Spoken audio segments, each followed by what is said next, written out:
He was taking a picture of his wife on the boat when he noticed something horrific in the background.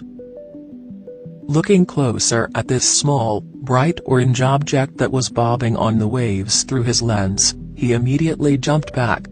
He thought that he could make out two brown eyes and quickly feared the worst. That's when he knew that he had to act fast. But what was this? And, more importantly, how had it appeared here in the middle of the ocean? Bruce and Robin Connect from Odessa, Florida, had been celebrating their joint birthdays with another couple, Michael and Sean Sayre, as they had always done every year. For the annual event, they had taken their boat into the Gulf of New Mexico to enjoy and admire the sun and sea. But what they did not expect was that this particular trip was going to end in tears. The four had traveled quite a few miles out and were just about to begin the birthday festivities in earnest. After a few hours of watching the sun travel quite lazily to its highest point, Bruce decided to whip out his rod and cast his line. Being an experienced fisherman, he had expected to reel in something that they could cook for lunch when they had returned to the shore. Little did Bruce know that he wouldn't be returning with just a fish. It wasn't long before Bruce had felt a bite, and he expertly reeled the fish in, pleased to see that it was quite sizable. He then rushed to fetch his camera so that he could quickly snap a picture of his catch while his wife posed in the background. She just smiled, unaware of what was actually going on behind her. But Bruce instantly saw it through his lens and did a double take. Bruce then zoomed in with his camera to try and get a clearer idea of what he was looking at, but he would have to investigate further. He motored right towards it and then cut the boat's engine so he could carefully inch closer. The strange object was becoming much more visible as the boat had silently floated over each side.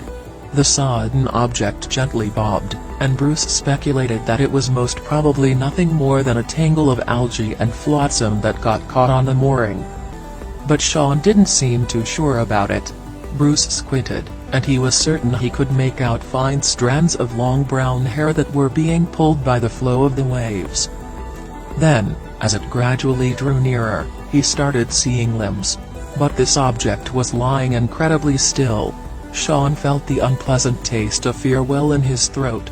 Were they too late? Everyone was busy trying to get a better view of the orange object. The boat was now parallel with the object, and both the men were silent with anxiety, afraid to voice any of their concerns. Bruce frowned rather gravely as they floated closer, and everyone on board had prayed the same thing. "Please, don't let that be a body," Bruce whispered. Sean then leaned over as far as she dared, and they could see that the object had a big, wet mass to it now, and those were certainly limbs. Then, Bruce broke the silence, saying that it was just a stuffed toy. He proceeded to get ready to leave as he turned to steer the boat in the other direction. But as soon as Bruce started the engine, the wave rose over the object, and its limbs started to flail. It wasn't a child or a buoy. It was a little dog that was battling the currents and was only staying afloat because it was wearing a life jacket. If he hadn't been wearing this life preserver, they might have never even spotted him. But what was this dog doing miles from the shore in the very first place?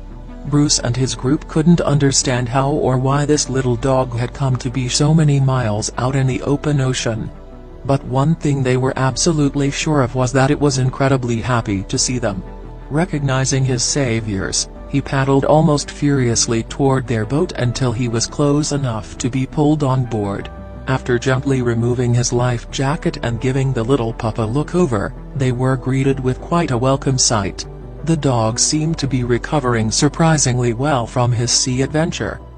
Sean then inspected him thoroughly until she was absolutely satisfied that he'd sustained no injuries.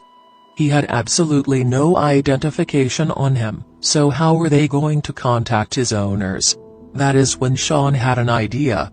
She immediately radioed the Coast Guard, and he had some very good news. The Coast Guard had said that earlier that morning, they had a report of a dog overboard. They then asked Bruce and his group to identify the dog. The group gave their description to the Coast Guard, and it was definitely the same dog, and he had been missing for 3 hours. The dog's name was reportedly Jägermeister, and he was, quite understandably, a tad bit nervous after having spent the last few hours at sea. But he seemed to enjoy spending quality time on the boat with his new friends. But how had adorable little Jägermeister ended up in the big ocean? It turned out that Joey Myrick and Jägermeister were actually on a boat trip when Joey had stopped to check the hull. While Joey was out of view, Jägermeister had decided to suddenly leap overboard to go on an adventure of his very own. When Joey discovered that his beloved dog had gone missing, he was worried sick. Joey had been waiting on the shore when the Coast Guard, along with Jägermeister's new friends in tow, had reunited the pair.